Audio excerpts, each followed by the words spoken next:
Hello, football lovers. I greet you all.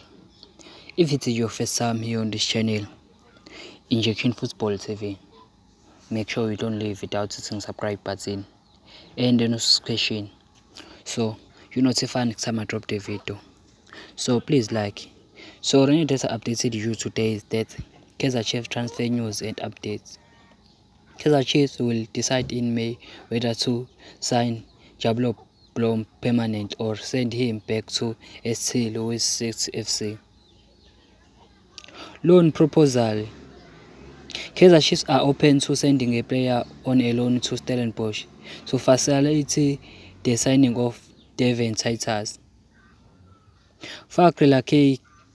Kaizer Chiefs have targets Fakrila K, who is open to leave Egypt and returning to South Africa as his contract is ending. Yaya Sithole. Kaizer Chiefs are seriously interested in signing Yaya Sithole in the upcoming transfer window.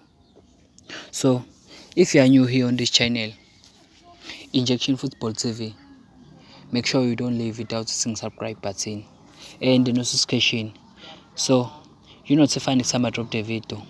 And please rewrite your thoughts on the comment section.